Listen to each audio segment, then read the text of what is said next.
stand o standard? Kung singer ka tapos kailangan mo pa ng music stand sa sariling kanta mo, may problema tayo. Linawin lang natin ha, merong difference.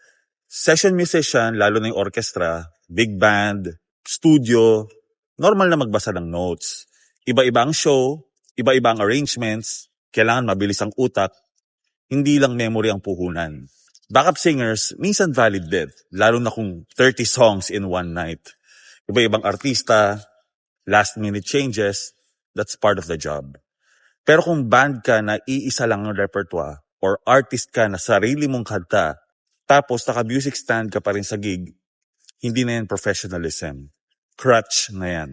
Kasi ang audience hindi nagbayad para panoorin ka magbasa. Nagbayad sila para makaramdam ng connection. Eye contact, body language, presence. Kapag nakayuko ka sa lyrics, hindi ka performer. Reader ka. Memorizing your set is not about ego. It's about respect sa banda mo, sa audience, at sa craft mo. Tandaan mo, music stand is a tool. Pero kapag naging permanent, ibig sabihin, kulang ang preparation.